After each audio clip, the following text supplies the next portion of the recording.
to record. Then we can get started. Welcome, everybody. Let's go ahead and start with setting the motivation.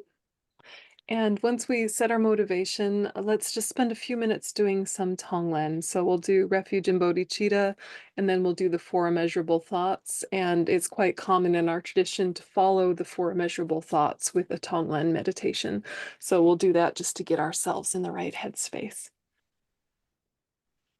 Sangye chudon sogi chunam lai janchu padu dani kapsu chia dagi chunyan kipe sonam kia drola benchi sangye drupa shol sangye chudon sogi chunam lai janchu padu dani kapsu chia dagi chunyan kipe sonam kia Drola benje sange drupa shol sange chudon sogi chunam la janchu padu dani kapsuchi dagi chunyen gi pe sonam gi drola benje sange drupa shol. May all sentient beings have happiness and the causes of happiness. May all sentient beings be free from suffering and the causes of suffering. May all sentient beings be inseparable from the happiness that is free from suffering. May all sentient beings abide in equanimity, free from desire for friends and hatred for enemies. And so being with those four immeasurable thoughts, then think on the in-breath, connect with compassion. On the out-breath, connect with love. The in-breath, may all sentient beings be free from suffering. The out-breath, may all sentient beings have happiness. And just start with that simple connection.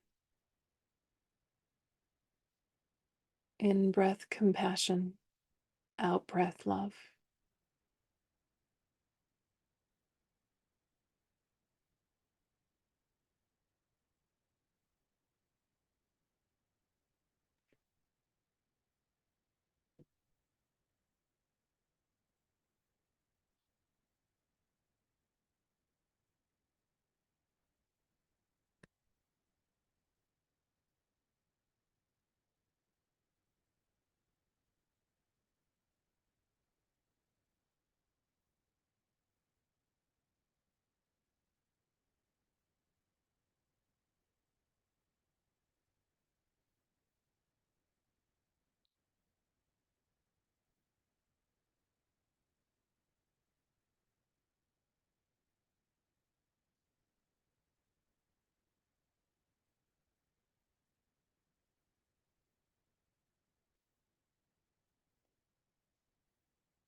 And then add some depth to that, thinking our good, kind heart at the center of our chest, the heart chakra, the seat of our mind, as Buddha nature, perfect and pure.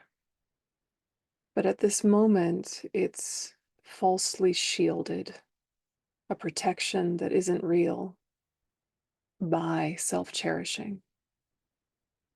That self-cherishing feels like our protector, but actually reinforces the illusion of separation.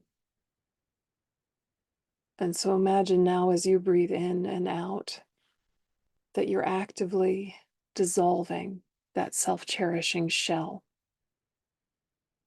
And so not only do we wish sentient beings freedom from suffering, we imagine taking that suffering, giving it to the self-cherishing attitude, weakening it.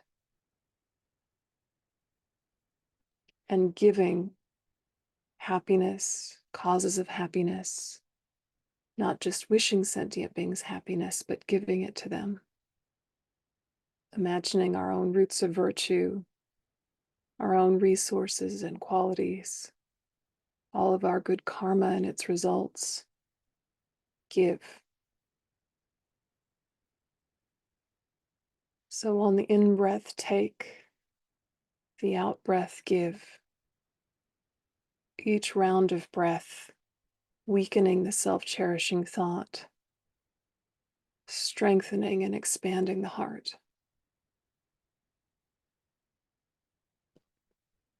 In-breath, great compassion. Out-breath, great love.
Taking suffering on the in-breath, giving happiness on the out-breath.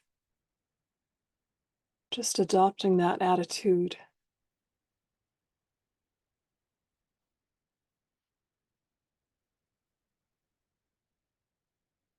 Gradually dissolving that self-cherishing attitude.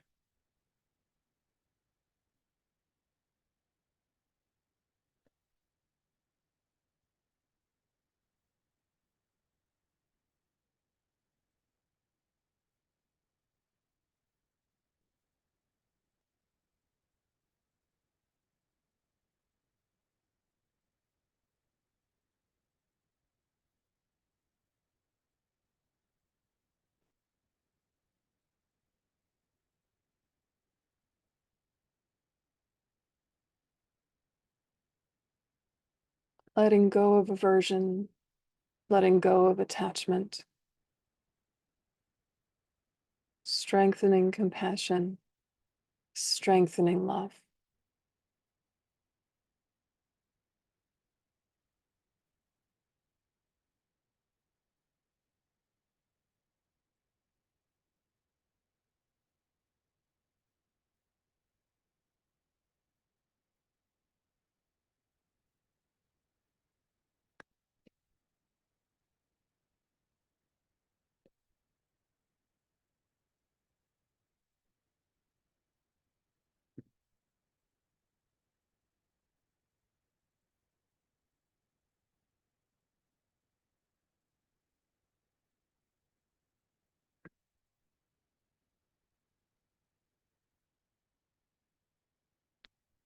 And then gradually release your focus on the breath and feel that your self-cherishing is much dissolved.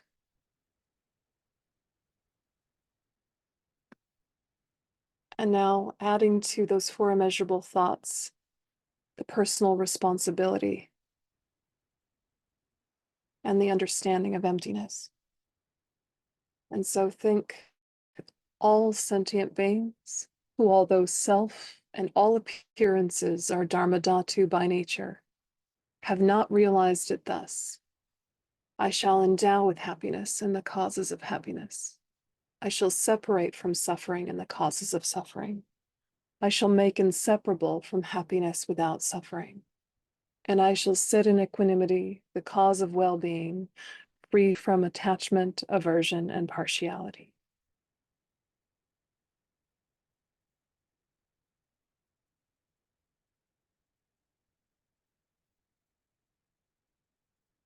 And just being with that sense of commitment and responsibility.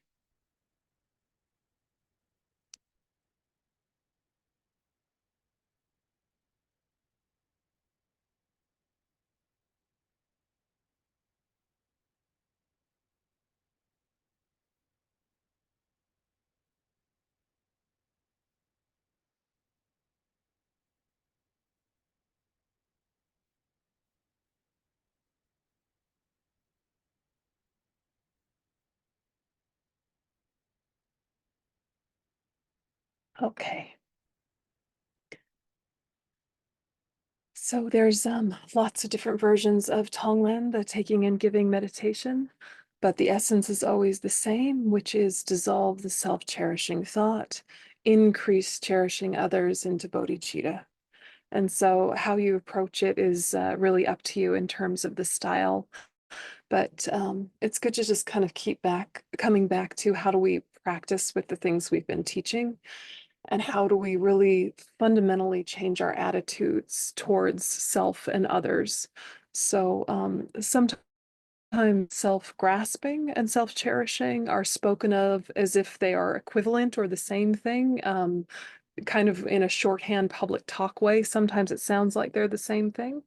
But if we remember, they're actually separate, but unfortunately collaborative factors in our own suffering and troublemaking activities. Self-cherishing being that excessive self-focus with indifference to others or at the expense of others. And the reason we do that is because we have self-grasping, which falsely views this I as inherently existent. So we're trying to overcome both, but when we're doing Tonglen, it's mainly method side of the path, mainly focused on getting rid of the self-cherishing. But at the end, if you can kind of seal it with an awareness of emptiness, with an awareness of the lack of inherent existence, then it makes it that much more powerful. So any questions about Tonglen, self-cherishing, bodhicitta, these concepts that keep getting repeated throughout? And part of the reason why we take Bodhisattva vows, of course, is to increase the merit to achieve bodhicitta, but to live in a at least aspirationally bodhisattva way. Are those terms living comfortably in you, or do you feel like you'd like to clarify them a bit more? Self-cherishing, bodhicitta, Bodhisattva vows, these kind of words that get thrown around. Tonglen, questions so far? Yeah, please go ahead.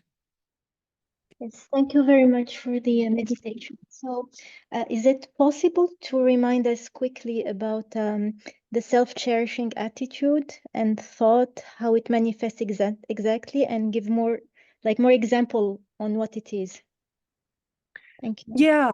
Yeah. So we haven't talked about it since the first couple of sessions, but it's referred to as kind of the twin demons, right? Self-cherishing and self-grasping.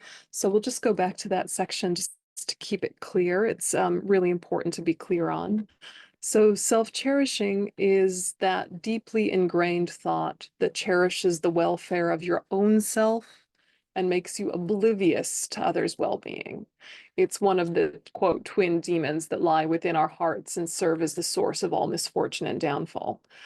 And then self-grasping is that instinctively or innately believing in the intrinsic existence of your own self, as well as of the external world. So self here means a substantial, truly existing entity. The wisdom that realizes emptiness eliminates self-grasping. So this is the primary focus of combat in mind training or Lojong practice. And bodhicitta that we're developing through our meditation, our study, through having bodhisattva vows, bodhicitta is the direct antidote to self-cherishing. The wisdom realizing emptiness is the direct antidote to self-grasping. So when we're talking about self-cherishing, we're not talking about looking after yourself or self-care. We're talking about that kind of tunnel vision where you are looking after yourself with just absolutely not noticing your impact on other people as you look after yourself. You're not noticing that you're, knocking over people as you get onto the bus, kind of, to put it into visual terms. But you're also not noticing that maybe in a conversation you're dominating and trying to pull focus and getting a spotlight on you because you crave attention, and you're not noticing that someone else wants their voice heard as well. It creates that just obliviousness or even indifference. So in its tiny form, you just don't notice. But as it escalates, you notice you're discarding others, but you don't care. And you minimize what a big deal that is. And then it escalates into anger, attachment, jealousy, pride, et cetera, et cetera. And the whole basis why we would have such a mistaken way of being in the world and being with each other is that we have self-grasping. We have that ignorance that views the self in our own mental continuum and holds it to exist inherently. So it doesn't just see the relative self as it is, it superimposes characteristics on it that aren't actually there. And so you have this feeling of dualism. You have this feeling that self and other is a fundamentally different thing, that I am me and you are you, and there is no relation between us, and that everything I am and think and do is somehow autonomous and independent and self-powered, when in fact everything we are, say, do, etc., is completely conditioned by countless causes and conditions. How we feel right now in this moment, the words in our head in this moment, are completely influenced by countless factors. And yet we feel this like autonomy and ownership and independence and separation from each other, from the world. And so, of course, it makes sense to then build a wall around that feeling to protect it. Of course, that makes sense, but it's the very thing that makes it worse. Yeah, it makes our suffering worse. It makes our sense of isolation worse. It makes our divisiveness worse, our paranoia, etc. So self-cherishing and self-grasping reinforce one another. And so we kind of need strategies to crack both of them. And so the Bodhisattva vows are directly trying to crack the self-cherishing side, but definitely implicitly it will uproot the fundamental problem, which is the self-grasping. Does that answer your question? Yes, thank you very much. Sure. Yeah, other questions about these? Yes, so I have a Tonglen question. Yes. And precisely about the breathing in the suffering of others part of it, which when my mind sort of hears about it, it freaks out and Yeah. is super scared. And could you maybe speak a little bit about this and how to maybe, what kind of attitudes we should maybe develop toward this? It's good that you have aversion or fear arise, because that means you're being really genuine with your practice and you're not just kind of leaving it abstract. But what you have to remember is that it's not literally happening, because you cannot take someone's suffering, you cannot take someone's karma, you cannot take the results of someone's karma. So why do it if it doesn't really work? Because it does work in a roundabout way. And the way in which it works is that if you adopt the attitude that you want to take suffering and that you are taking suffering, immediately it makes your own suffering and difficulties feel voluntary and something that is strengthening you, like the way you would voluntarily take on the suffering of exercise, or you would voluntarily take on the suffering of staying up late for an important teaching. So you know it's suffering, but you don't mind because of what it gives you. So you're removing that resistance and you're removing that aversion, which makes you immediately much more open and relaxed. And then if you think of how you are with other people's suffering, we have an aversion to their suffering as well. We also have compassion, but it flickers back and forth between, oh, I wish you were free of your suffering. I really wish you were free of your suffering genuinely. And your suffering is making my life harder. Could you stop suffering because you're annoying me with your suffering? Right? It goes back and forth between like a genuine compassion that wishes them freedom and yes, I want you to suffer because you're problematic when you're suffering, or you're not as much fun, or you're not the version of you that I like you to be. Or I don't know how to deal with your suffering and my performance anxiety comes up. I can't be the savior of you in this moment because I don't know how to fix you right now. Yeah, and so we get kind of panicky because we're trying to save them, or we get annoyed because we want a different version of them. And so we do want them freedom from suffering, but for the wrong reason, for a self-centered reason. And so what we're trying to do with Tonglen is first we deal with our own suffering, and then we move on to thinking of the suffering of others also as something that we want to take on, because it immediately relaxes the resistance we have to encountering other people and their stuff, other people when they're in a bad state, which makes us more relaxed, more open, and a better condition for them to ripen positive seeds for them to actually have happiness. So what happens is that by thinking, I want to take on your suffering and I'm adopting the attitude that I actually am, you become a lot more close to real bodhicitta. And when you're around someone who has bodhicitta, or at least aspirational bodhicitta, you feel better because they are a powerful condition. They're not a cause, they're a condition, right? So they're not the seed, they're like the sun that helps the seed sprout. So we become the sun for one another to grow and ripen the seeds of their positive karma by not encountering their suffering with this resistance that says, I don't want this, it's annoying. Or I don't want this because I'm I don't know, unable to fix it. You're taking away the resistance, which opens you back up again. So it's an attitude shift, and it's similar to the kinds of attitude shifts you move into when you do Tantra, which is adopting the attitude that, right? You're adopting the attitude that you can already do the activities of a Buddha before you're a Buddha, because thinking in that way brings you closer to that truth. But in this exact moment, it makes you more powerful for others and less suffering yourself. So you want to think this heavy black smoke of suffering is toxic, disgusting, not what you want, and then decide to take it on anyway.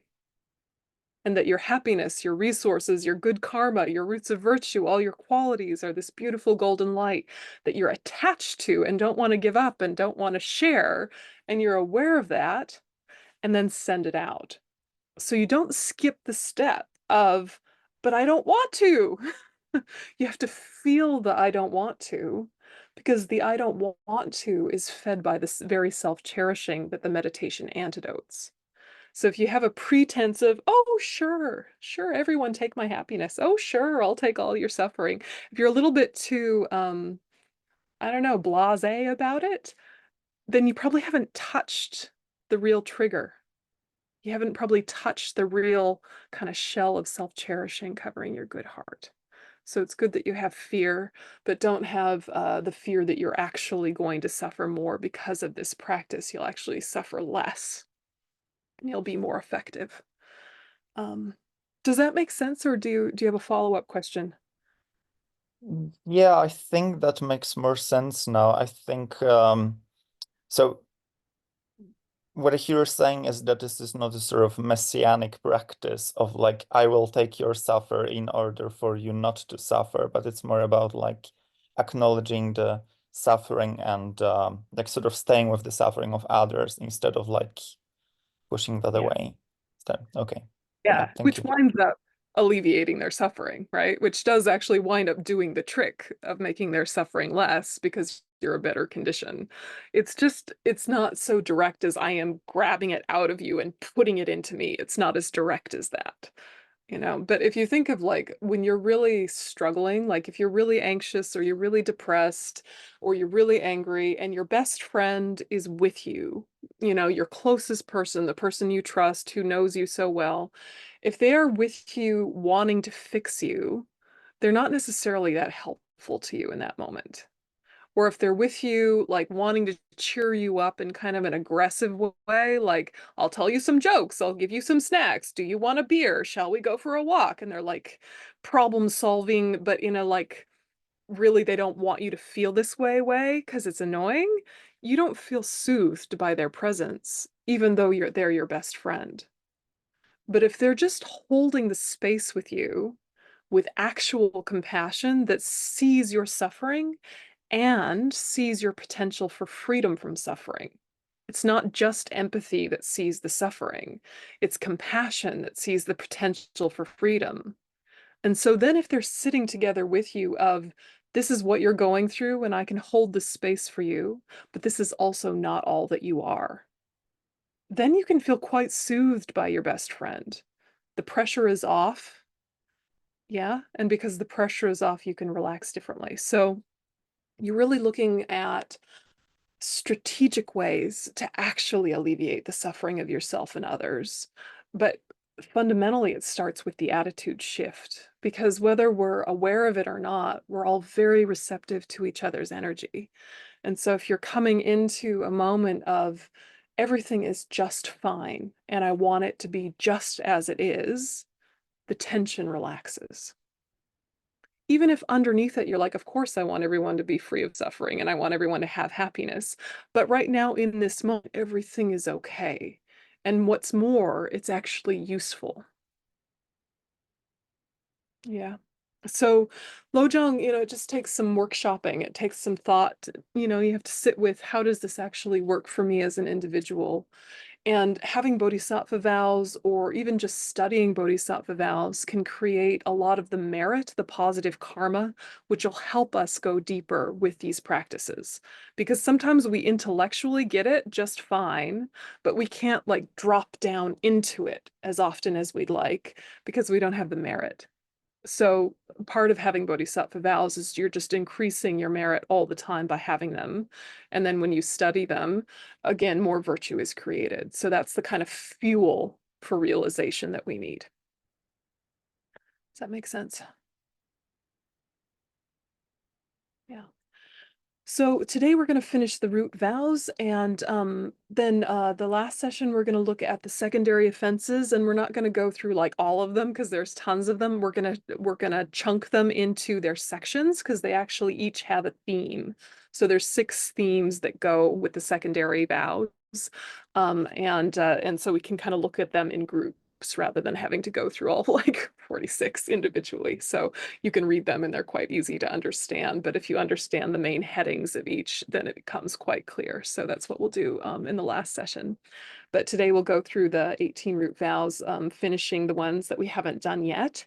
So we're up to number 8, which is to refrain from committing any of the 5 heinous actions, which are also called the actions of, quote, immediate retribution.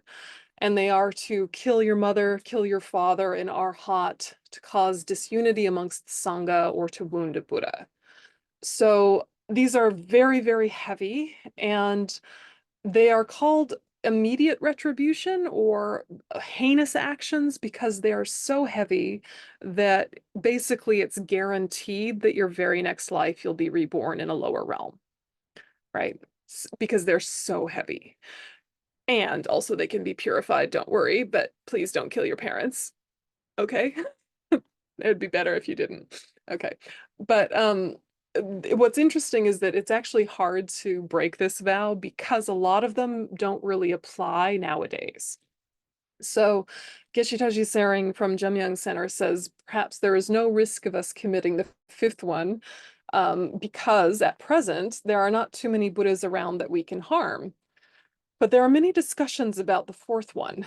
Some scholars say committing an action which divides the Sangha members can only happen during the Buddha's time, meaning like the Sangha of the Buddha's time.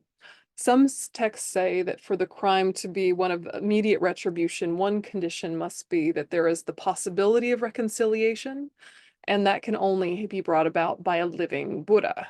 So if the Buddha is not around, this downfall cannot happen. It's possible to commit the first 2, killing one's father or mother. These are very heavy, and they result in the person immediately being reborn in the lower realms.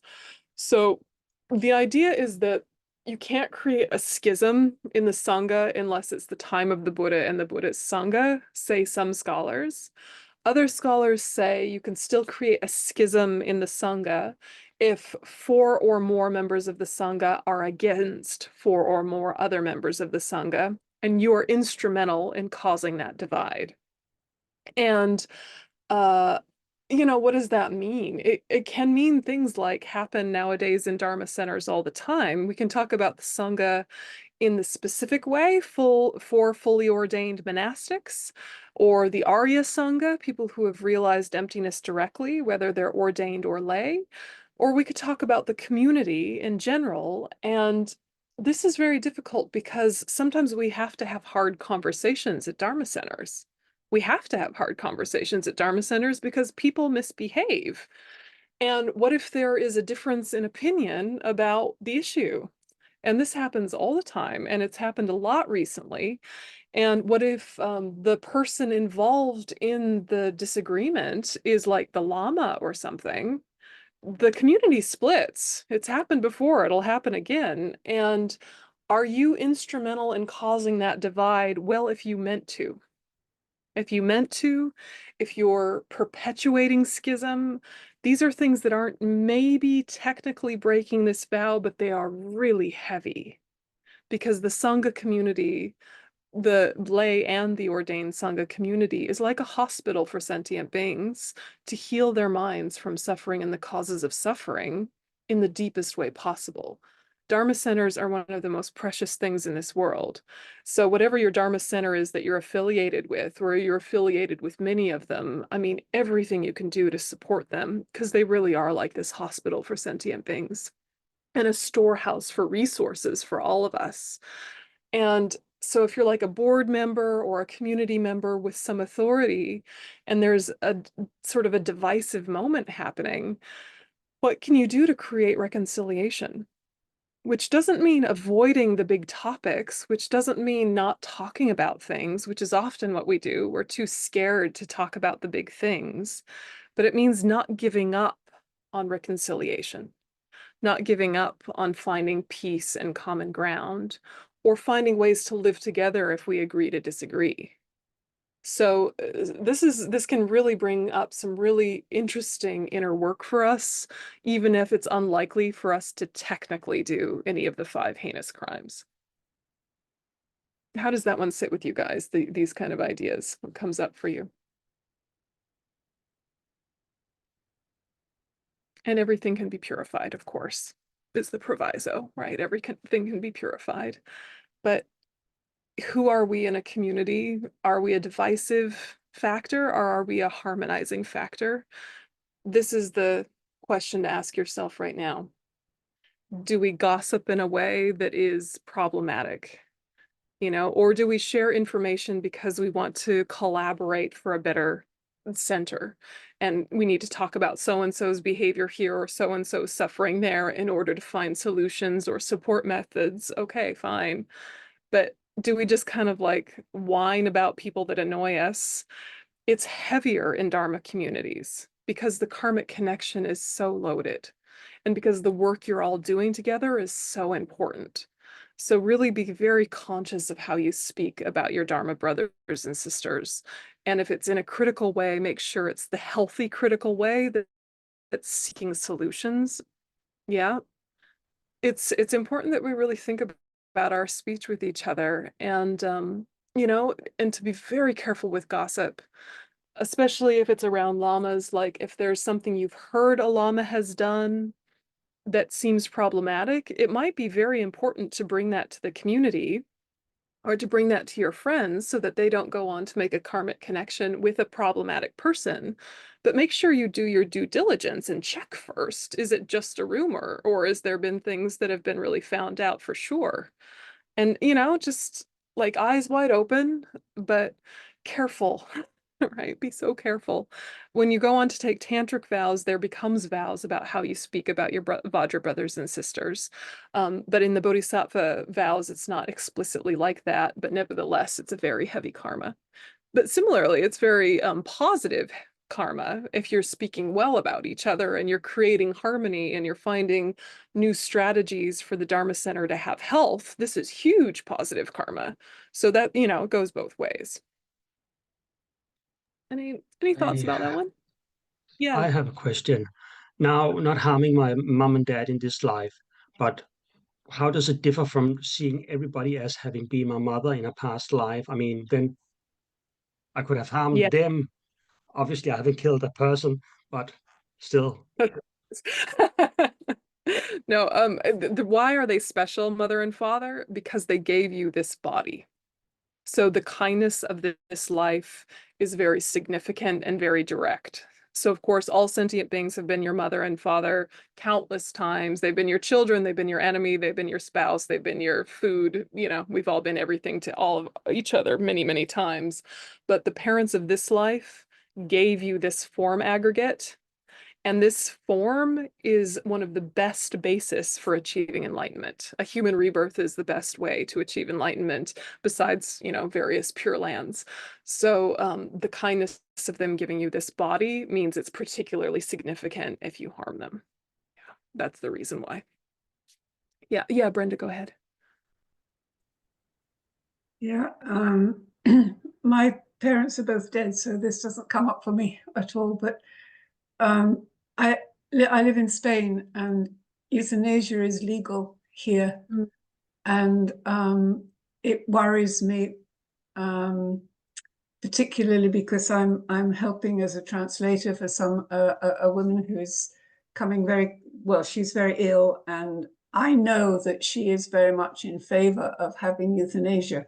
I will not be involved in that. I can translate, but I will not be involved.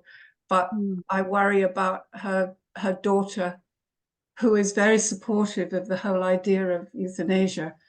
And I know that she will be acting from the very best and most compassionate of motives, because there is a great deal of love. But I think it does raise the issue, perhaps for other people who may be looking at this vow and this whole issue, because it's becoming, and it is already legal here, and it's becoming legal, or at least being under consideration in many countries. And yeah, I just want to raise that.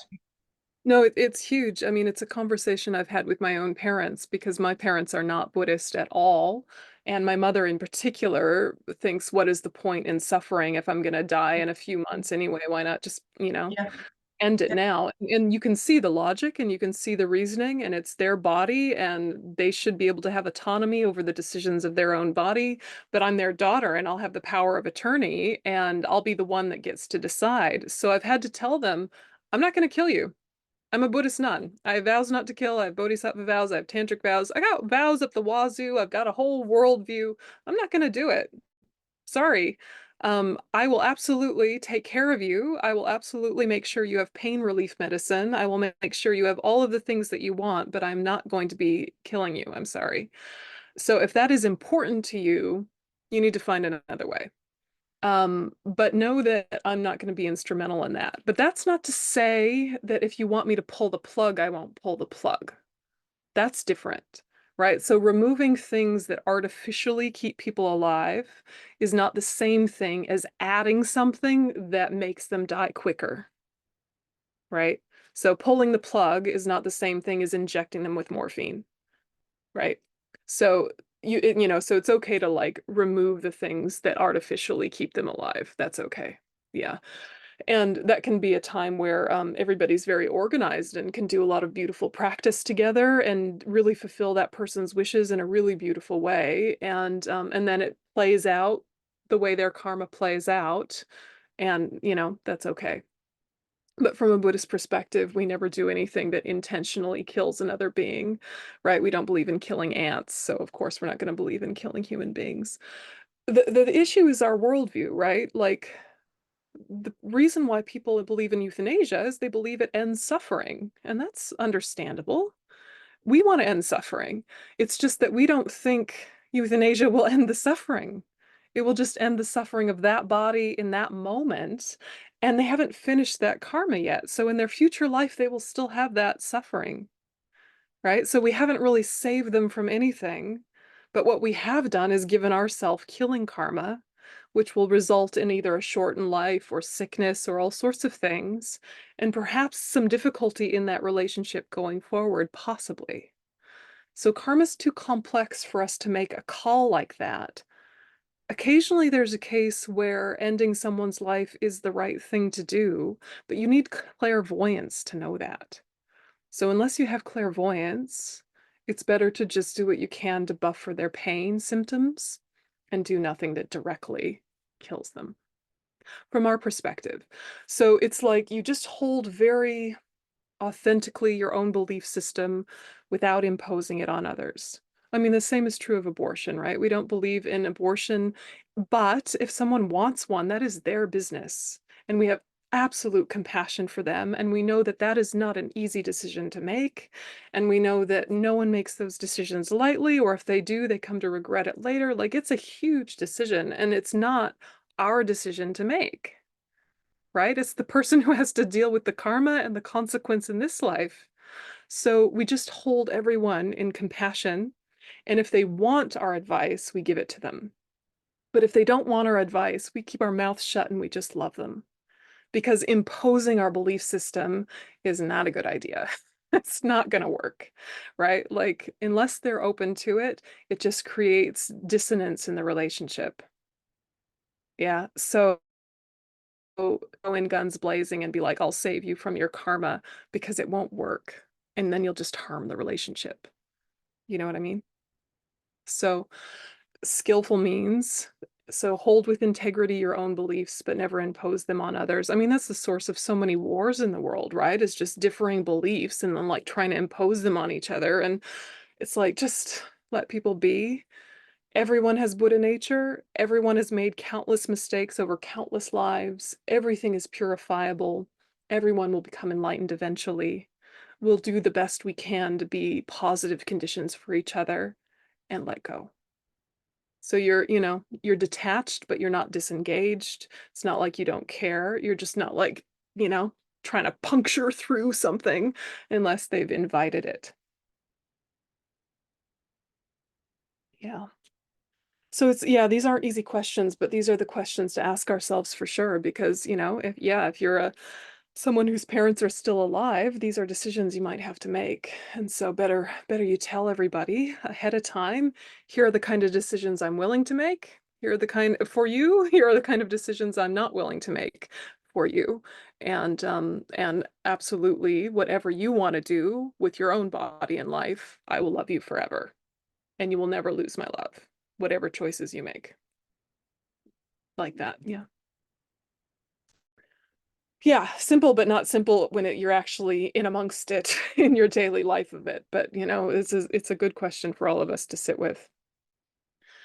Then number 9 is cultivating and holding wrong views, such as sectarianism, denying the existence of the 3 jewels, denying the existence of the law of cause and effect, quote, holding wrong views. So on a basic level, this can be the wrong view of thinking that the law of cause and effect does not work or is just religious superstition, that it doesn't matter if we commit a virtuous activity, there won't be any result in the future.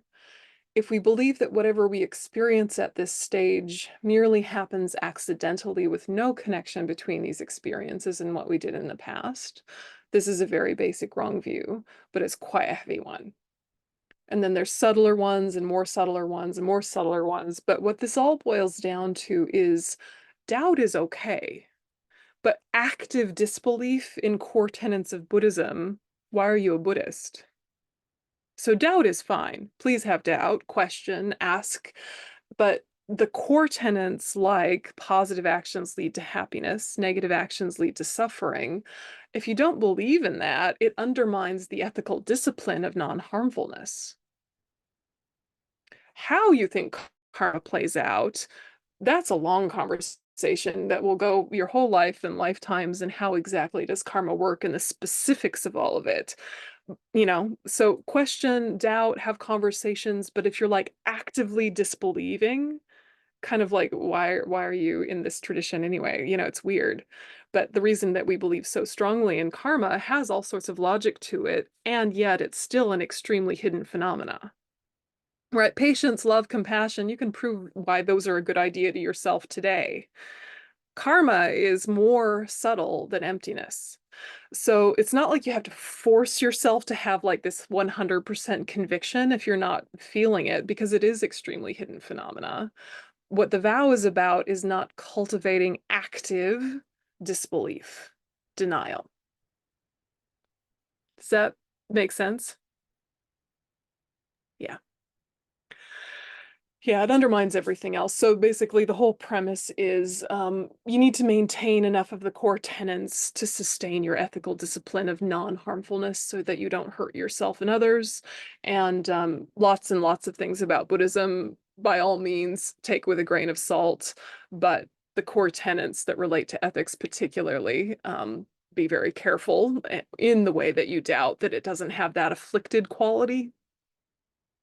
Yeah, but yeah, always feel like you can question and ask, and doubt is fine. Yeah. This one is unlikely.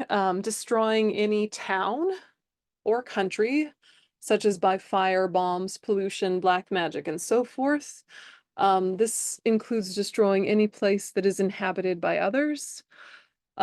Some commentators make the example of lighting a fire in a forest, putting poison in the ocean, things like this. So while we're not probably someone who is in a position of authority in a military situation that has to say directly, put this bomb on this town, there are sort of subtler ways that we should kind of bring this practice into our awareness, even if we're never going to break this particular vow directly.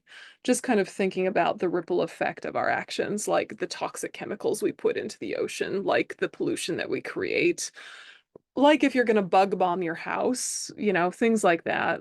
Just knowing that those have a consequence. And if we can start to live more intentionally and more with awareness of that, that's going to be very good for our practice and for all sentient beings, right?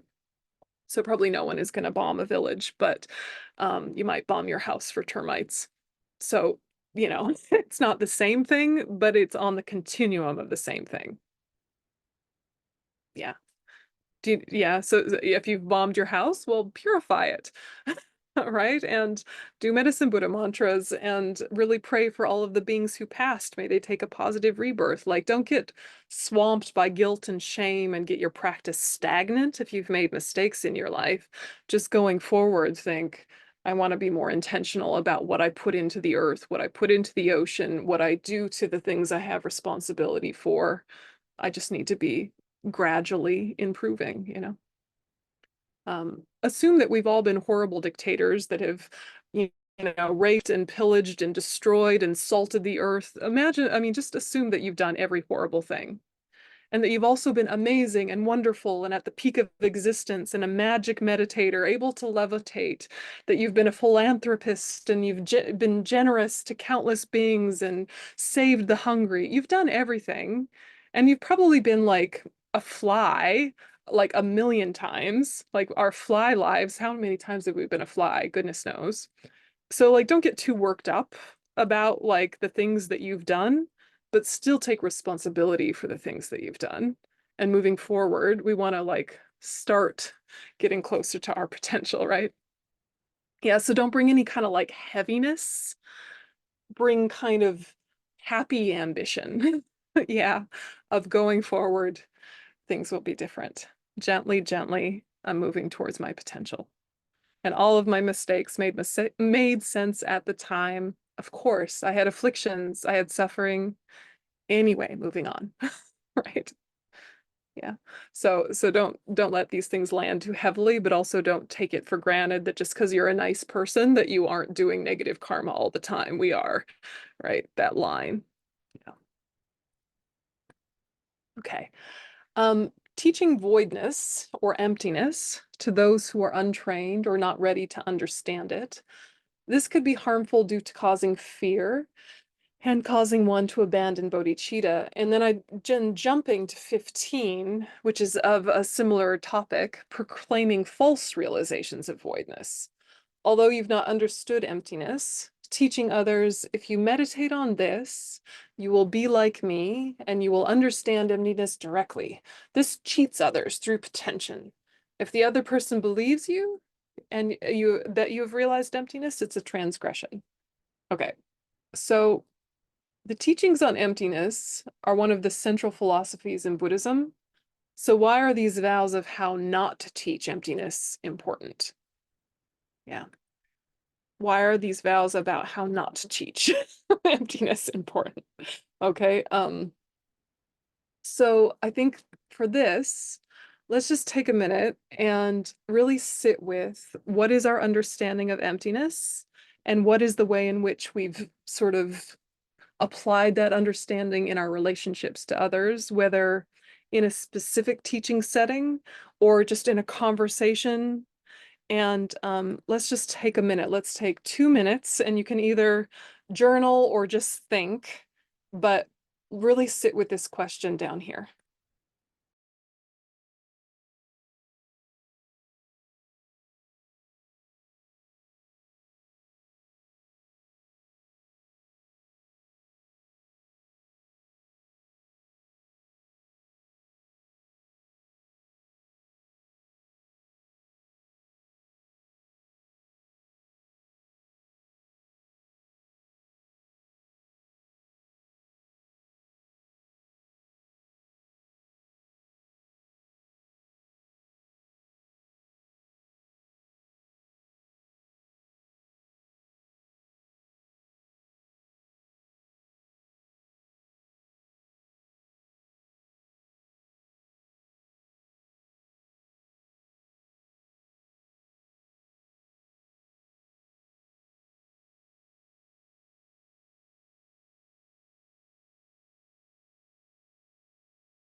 All right, start to wind up your thought.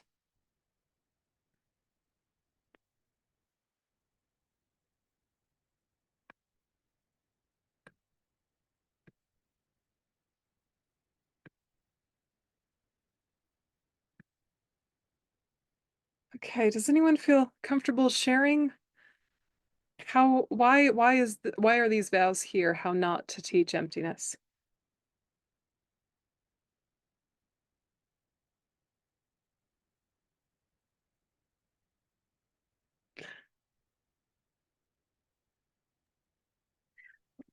I'll give a try. Yeah. The first, the first one, as it says, teaching voidness, creating the fear is a key thing, and that nihilism idea.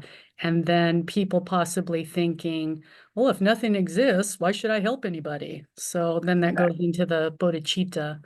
You know, you're discouraged. You could be discouraging that, and Exactly. or at least that Yeah. one. Yeah, exactly. Exactly. I mean, just the word emptiness is tricky, isn't it? And so many well-intended New Age people think that meditation means to empty the mind because they've heard some mixture of things about philosophical view of voidness and clarity of mind meditation, sky not the clouds, and they kind of conglomerate it and they're like, blank out. And you're like, why? Why? Make yourself more vague. Oh, that's a good idea. Right? But like they mean well. They mean well. The teachings on voidness, why should you not teach them? And to whom should you not teach them? It's important, right? It's important to think. I mean, the first piece is, of course, don't teach unless you're requested. Yeah, that's the first piece. Any topic.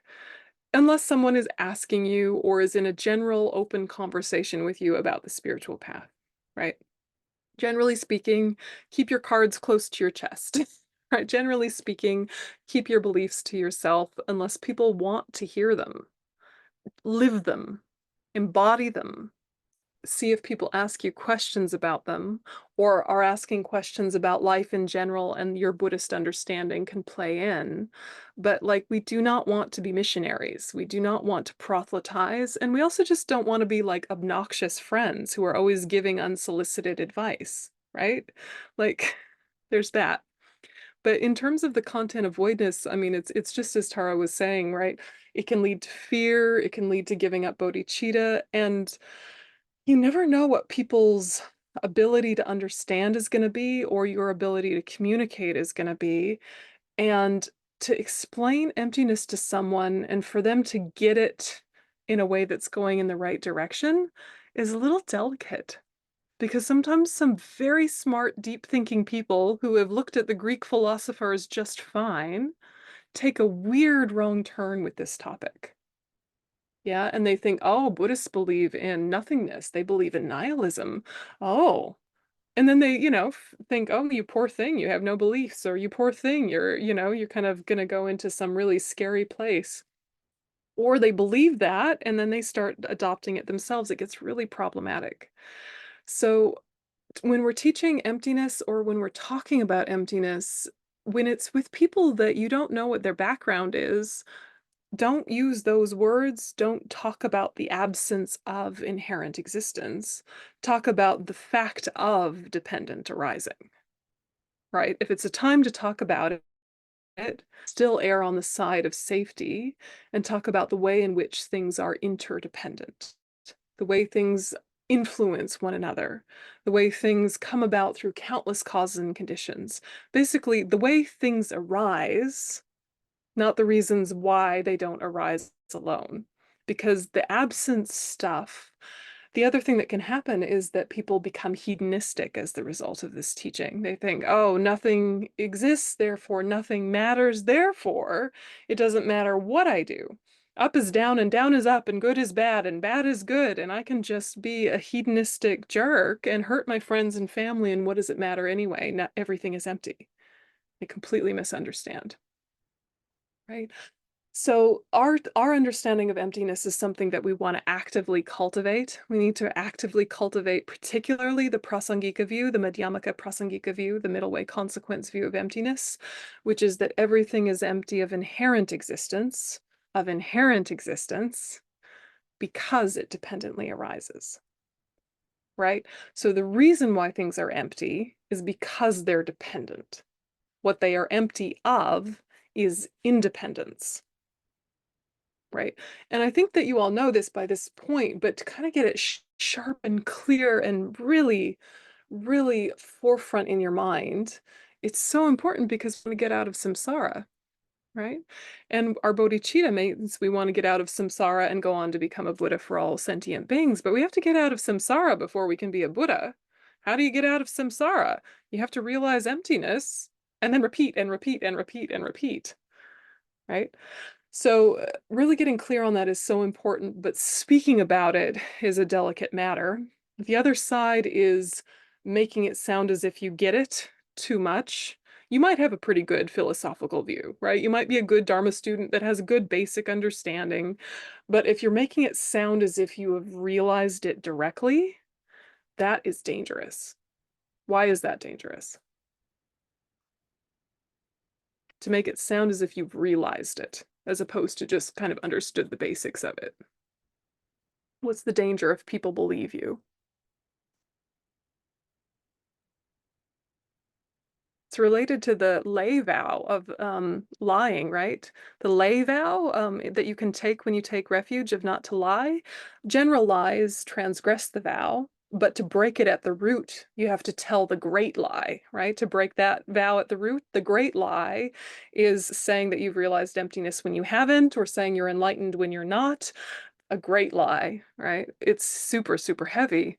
It's a little bit like if you grew up Christian, right? Don't lead the little ones astray.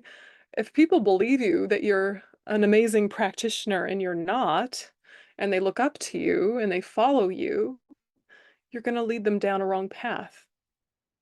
Or they'll see you for what you are and be disillusioned and leave the path. Do you know what I mean? So we've all had, complicated relationships probably with people in authority, maybe our spiritual teachers, maybe when you're first a Buddhist and your transference and your projection and your idealization of the Lama is really intact. You're so inspired, you go so quickly, so deeply, you're a sponge when you're a baby Dharma student, right? Remember? And then time goes by and you see the chinks in the armor of your fellow practitioners and the way in which the community isn't quite as harmonious as you thought. And then you see the teacher's quirks and idiosyncrasies. And that might all lead you to maturing as a Dharma student. Or it could lead you to be disillusioned if you have some kind of, unresolved psychological issues around authority and parents particularly, right? You can throw the baby out with the bathwater. But we forget that we're actually people of authority in different zones in our life, maybe in certain family groups, certain friend groups, we're the ones people look to. And so we have to just be careful that we have confidence, but humility. Confidence and humility at the same time, and don't kind of like make out that the amazing things you believe in are amazing things that you are. Right? They're things that you're working up to, you're trying to live up to, you're gradually integrating. But sometimes when you talk about the Dharma to people, they're like, oh, you're like that? And you're like, no, not me. Generally, compassion, very important. Me, a little bit problematic, but compassion, yes, yay, let's all do that. You have to be honest. Yeah, and even a little bit self-deprecating sometimes because people want to look up to something. And when they want to look up to something, they're in that very vulnerable seeker place. And we have such a responsibility to care for people with so much gentleness and so much compassion if they're looking towards us as anything. I mean, you who are parents know that so well, right? The way your children, whether they say so or not, the way they look up to you and model your behavior, especially in those formative years. And to be able to say, here's what I know about life, but I don't know everything about life, right? Here's what I know about life, but I don't know everything about life. It's tricky, right? So what we don't want is for people to follow us into our confusion. Yeah. Or to get disillusioned when they find out that we're not living up to the hype we created. Yeah. I might have a question. Yeah, please. Sorry. At work, we had a philosophical discussion about how the cells of the body are constantly transacting and so on. 7 years, it's almost a new body. I thought, oh, now we're really getting close to the be careful topic. But I thought about negating it, saying, but I'm still here as a person. It hurts when I get hit. Would that just sort of go to not saying, oh, but we don't exist, but just saying we do exist, but not like that? Is that Yeah, I mean, I think that err on the side of eternalism. Right? If you're ping-ponging between nihilism and eternalism, err on the side of eternalism.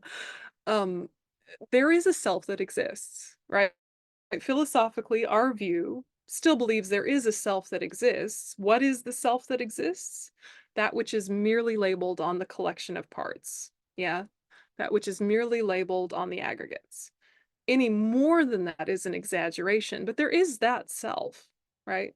And so when we're trying to understand the absence of self or the self that doesn't exist at all whatsoever, if we're talking about the object of negation, we are hitting something very fundamental to how we identify, and it's very scary. The self that does not exist whatsoever is the inherently existent self. There is no inherently existent self, right? So that pretender needs to be completely dissolved, right? That facade needs to be completely dissolved. But when you're talking philosophically with people, you can just talk about the relative self, right? Yeah, that which is merely labeled on the collection of parts. I guess what I'm reacting to is there seems to be some assertion of I am still here. And it's like that I feels like it's got a big capital letter and a bold typeface. And it's more like a lowercase I, right? In quiet italics. Right? I don't know. It's a little I. So, I mean, there's the mental continuum that continues from life to life, but the mental continuum that continues from life to life is like a river that's constantly changing. And the karma is like the different debris a river might carry and distort its, I don't know, conception of light. Whatever, right? So there is something there. There's something that carries the karmic seeds, right? The mere I. But when we're talking about this topic, I think when you're around Buddhists who have studied, even if you're a little bit clumsy, it's not that big a deal. It's more with very new students or with non-Buddhists. You know, if you're in a study group with people who have studied roughly the same amount as you, probably you're okay. And if you have a teacher who regularly sorts you out, you're probably okay. But if you're talking to people that have never come across Buddhism or are very new, that's where we need to be particularly delicate. Yeah. The audience. It's just recognizing the audience. So please. yes, thank you. So great. Thank you for this evening as well. Very nice, very good. So yeah, it's just to clarify, because sometimes in the Dharma Center, it is you know. It can also make jokes about it almost, you know, like, you know, because you talked about emptiness of the tea that you drink or something like this, you know. So, I mean, I was just thinking, is it in a Dharma Center, just to kind of clarify and get like a bit kind of more accepted that you can actually, you know, everyone is kind of studying these things. I mean, I can get completely strangers, but, you know, Yeah, it is good to be a little bit aware of who's in the room. yeah, Because new people have big ears. mm. They're really listening to what is the atmosphere, what is the community like. And so if you're all sitting around having a cup of tea and you're Yeah. saying drinking the tea that's not really here, that's not actually our view. Right. And everyone else knows what you mean because you're being silly, but the new Yeah. person might be like, what do you mean it's not there? And you're, you know, so if you shift your joking language to, you know, merely labeled by the mind, or not from its own side delicious, not from its own side delicious, or delicious merely labeled by the mind, those ways of phrasing it are less potentially problematic to new people. So it is really important at Dharma centers to just be aware of how big the ears of new people are. Things that you say offhandedly, they actually do hear. Like, so even things about karma, right? So if you know, you've got a headache and you're washing dishes with your friends at the Dharma Center and you're like, oh, this headache is just my karma. I deserve it. Well, that's tricky. That's not a good thing to say. Because what if the person next to you is new and has cancer? Then they think, oh, I deserve my cancer? No, they don't deserve their cancer. They created the cause for it in a previous life, but no one deserves good or bad, because that implies a creator bestowing it. So we do have to be a little careful at Dharma centers with our offhand phrases and really be aware that the quiet new person might be listening a lot more than we realize and take things to heart without understanding the context. So it is important to just kind of sit with, oh, what do I say? And how do I need to be a little bit more careful about that without getting like Dharma police and tight and like ruining the fun, nothing like that, but just like a little careful. Yeah. And then if you have sometimes, I mean, some students maybe, you know, have attended similar teachings, or sometimes maybe you do have a conversation because people maybe share there, I've learned this or I've learned that, but would you say that's a slightly different situation when you actually try to learn together by investigating it or something?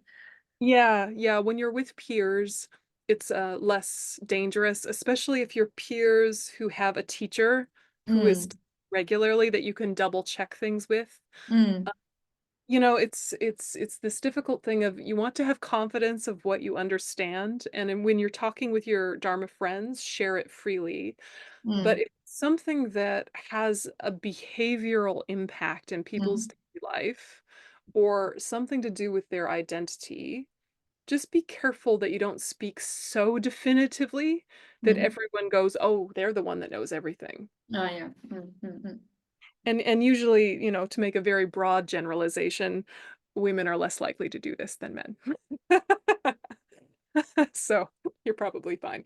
But especially to be very generalized, you know, a young, white, straight man in his early 20s is usually at most risk of transgressing this vow. And I love young white men straight men in their early 20s. I love them very much.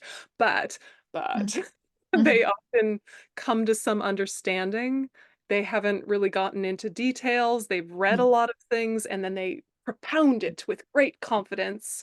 And their confidence is such that the new people are like, oh, they're so confident about it. It must be true. So, we might have a secret tiny white cisgendered men right there in our heart, right? So just be. But they might not have taken the Bodhisattva vows just yet. So it's still negative, though, right? It's still something to be. Yeah. Thank you for clarifying. Thank you. Yeah.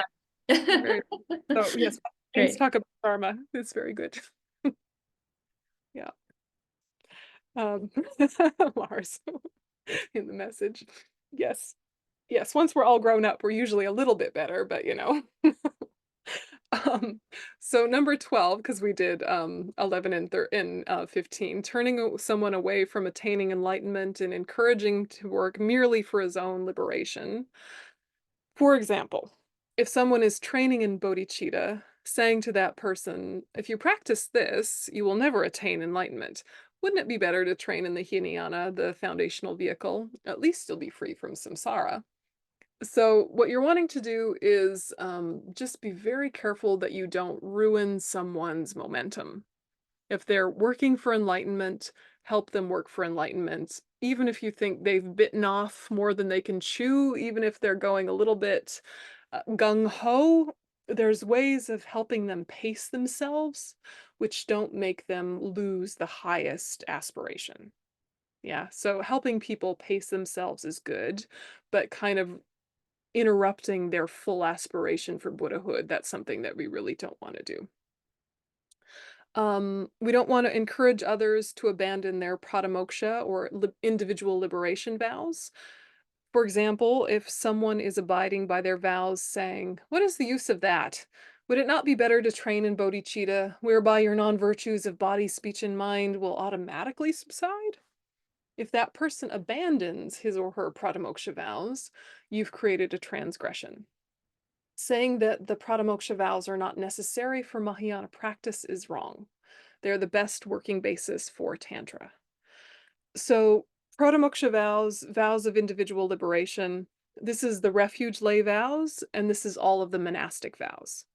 Right, so the lay vows and the monastic vows, they're to help us create the karma to get out of samsara.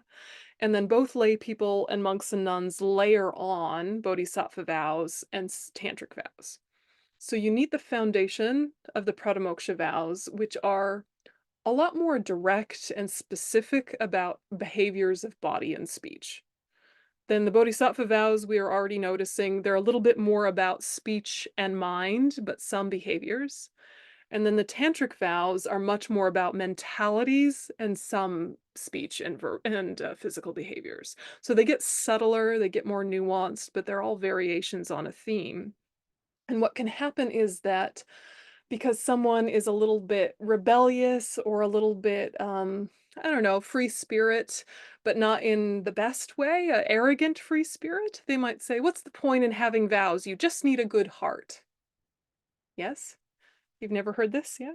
What's the point in all these vows? You just need a good heart. What's the point in all these vows or all of these regulations or all of these rules when you just need to transform your mind with Tantra? Right? As if you let go of one in favor of the other, as opposed to building one on top of the other. It's like sometimes people, it's like they don't understand the way in which ethical discipline is like the foundation of a house. And if you say you don't need the foundation anymore just because you have the first floor and the second floor, that's ridiculous, right? You're going to start chip away at the foundation just because you have other floors? Ridiculous. So we have to be so careful that we don't kind of flippantly say things like this, because you never know when someone's having a dark night of the soul, like the Christians say, or like a existential crisis, or just a bit of a wobble. It's hard to hold vows as a layperson and as a monastic. And there are all sorts of temptations and there are all sorts of things that kind of like want to pull you back into a very worldly way of being. So we need to really support each other. because it's hard living differently, right? And you know, I'm always very protective of brand new monks and nuns because they have a lot of aspiration and inspiration, and then they realize how many restrictions there are on their behavior, which they voluntarily took on because they were a good idea. But then when you're actually living it, you're like, oh crap, oh no, oh no, oh no. Yeah, and it starts to feel like prison as opposed to feeling like freedom because you've made lots of choices that are really moving you in the right direction. But at first, you're, you know, getting used to letting go of the crumbs of happiness in favor of building the cake of happiness. But in the meantime, there is no cake or crumbs. So there's a little bit of a, you know, a desert you have to walk through before your own mind is able to give you the same sort of nourishment as worldly samsaric pleasures. So whatever we can do to really support people to really have the strongest foundation possible, whether lay people or monastics, is so important. And it's so important that we don't get blasé and say, oh, just have a good heart in a flippant way. It's like, yes, of course, a good heart is huge. And your good heart will be more stable and have less attachment if you have an ethical discipline. Yeah, if you have the baseline of here is my non-harmful attitude, you know, like the Hippocratic oath that doctors take, first do no harm. We have our first do no harm, and it gets elaborated in any number of ways, but that has to be the basis before we layer on, and now I will go forth and do positive things. Do you agree with that, or do you feel some resistance or some questions come up with that one?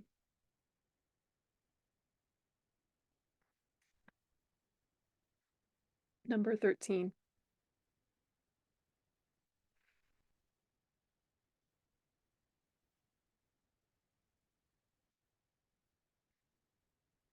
Feels clear? Yeah. And I mean, it's similar with, you know, like if people are married, right? Like don't flirt with married people. That's rude. It undermines their ethical discipline, right?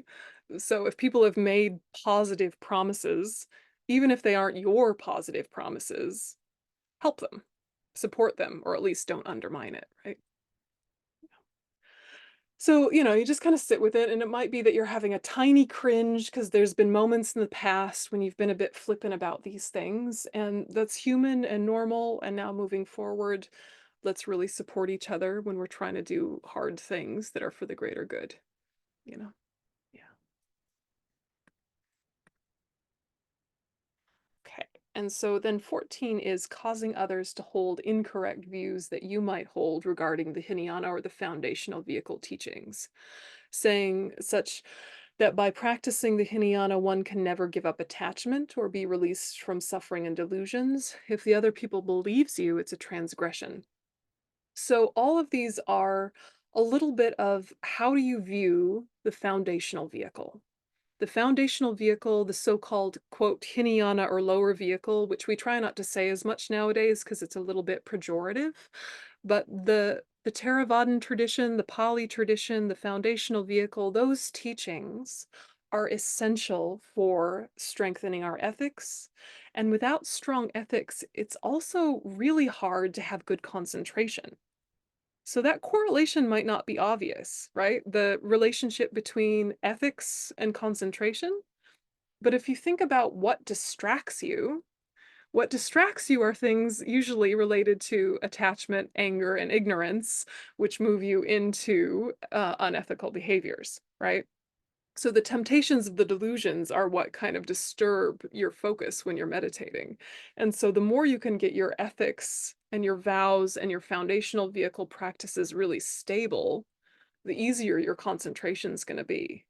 And we need concentration in every level of the path, but we also need concentration in every aspect of our life. And if we don't want, you know, dementia, Alzheimer's, if we want to have clearer conversations and make fewer mistakes, I mean, everything is benefited by having better concentration. Better concentration is very much supported by ethics. So, you know, on the one hand, it's saying don't interrupt people's momentum for Buddhahood by saying just do the foundational vehicle.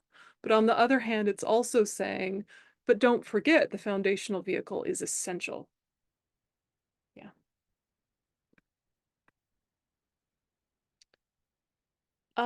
These two are probably less likely for us to get up to. Accepting as gifts material has been stolen or embezzled from the 3 jewels or from a bhikshu, fully ordained monk or nun. So mostly it's people in authority at monasteries or dharma centers, like taking shortcuts and start using funds and gifts for their own purpose. So there's some gray area stuff, but we need to be really careful. This is more also about be a little bit careful about where Dharma objects came from.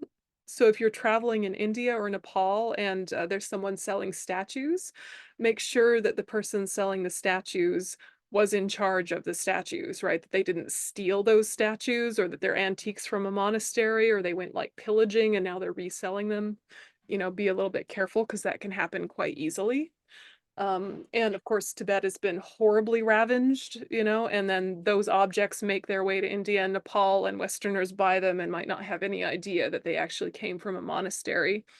But probably more likely is if we're in charge of Dharma Center things and we misappropriate funds, or there's like some holy object that we're not really using and we don't really understand, and we kind of like arbitrarily give it to someone. We just need to be a little careful about those kind of decisions, particularly if they're related to the 3 jewels or the ordained.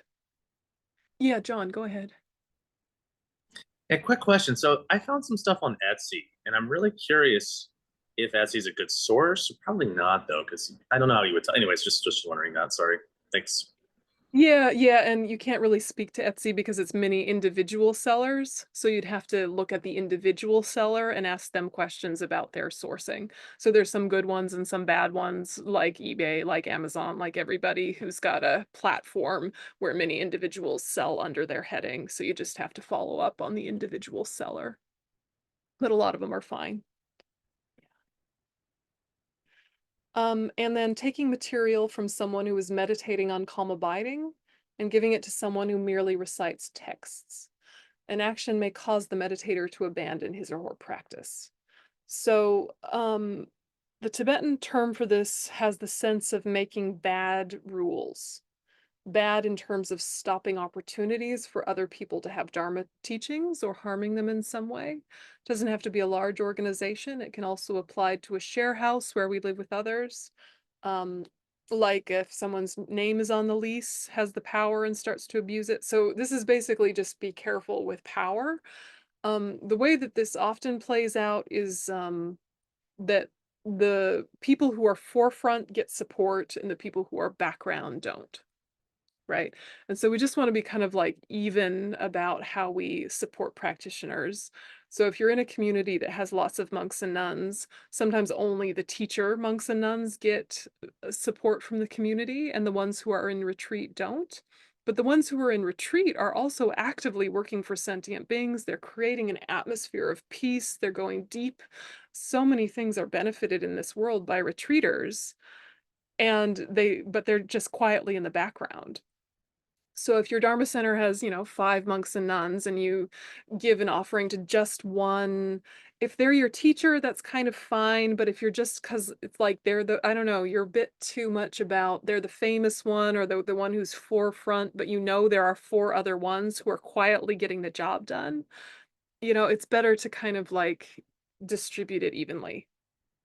So if you, instead of giving $50 to one, give $10 to each, like that. Yeah. So it's just, be careful about power and power sharing, and don't just support those who are forefront. Make sure the people in the background are getting support too. And this applies to, admin people at Dharma centers, praise them. It's not just like money and stuff. It's like, make sure everyone knows that they are benefiting the process, and give them lots of support.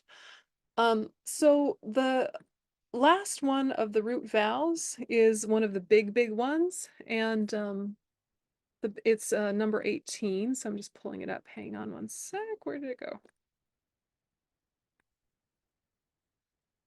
Aha, there it is. Okay, so the last one is one of the most important ones, which is to refrain from abandoning bodhicitta. Yeah. So you're thinking, I cannot help sentient beings, or I do not want to help this particular sentient being. And for 9 and 18, the 4 conditions are not required to completely transgress it, the 4 that we talked about earlier in the sessions. So when you're sitting with this one, just really think it's not about having doubt. It's about deciding not to, right? There's a difference. Yeah, deciding I'm not going to help this sentient being, or I cannot, or you're like giving up. So it's not like you're saying, today, I don't have it in me. That's fine, right? But you're saying, I'm not going to work for this sentient being ever. You're writing someone off, you're cutting someone out.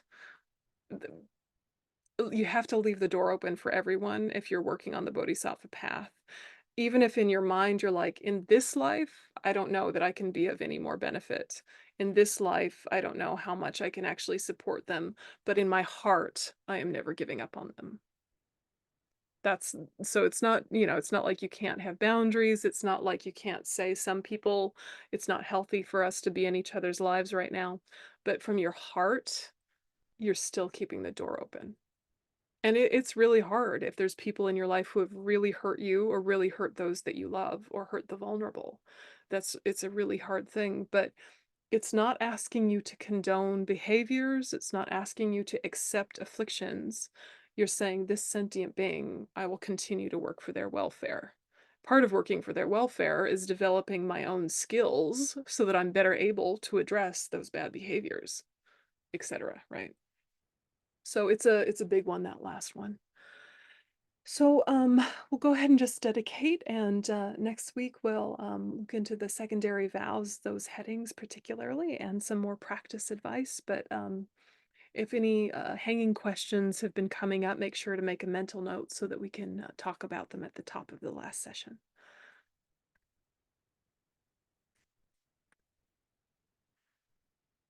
Janchu semcho rinpoche, ma ke panam ke gyuchi, ke pan yampa me pa yang, gone gondu pawa sho, toni dawa rinpoche, ma ke panam ke gyuchi, ke pan yampa me pa yang, gone gondu pawa sho. Okay, thank you very much. Thank you. And before everybody leaves, I also wanted to mention that we really appreciate you being here. So if you have any feedback or any suggested topics or teachers, also from what are available, please mail me because we request the teachings, and please feed me with ideas. No limits. I can't promise that we're going to do it. Also in regard with this Bodhisattva vows, it's in my mind. I will think about what to do. And obviously to you, Venerable, for coming back to us this time, and already by now getting closer to the end. Whoa, you are very dear to Laksam, I can surely say that. Thank you, thank you. Thank you everybody for being here. You guys got Venerable Kadro, right? In Sweden, is that right? Venerable Kadro's now in Sweden? Yes. Yeah, we welcomed her in August. Yeah. So that's also yeah, we're very grateful for this, and yeah. If you met her, please go meet her. She's one of my Dharma sisters. I love her very much, and she's a particularly good at explaining meditations. She's beautiful. So please go see Venerable Kadro if you're in Europe. Thank you. Yes, and we hope we can see you in this part of the world too, live. Yes. Thank you ever so much. It's really great, this series of teachings. Thank you. Bye-bye. Thank you, Karina, for Venerable. being Thank with you. us. Thank you. And I meant that please mail me with anything, also ideas and just feedback. Okay. We want to keep you for as long as possible. Thank you, everybody. Thank you. Bye. Charok Rinpoche. Thank you. Charo. Thank you, everyone. Bye, Christine. Take care. You are ambitious. Ciao. See you. Yeah. I will Mail like- me, Christine. Bye. Thank you. Bye-bye. Ciao. Oh, sorry, Puppy. Sorry.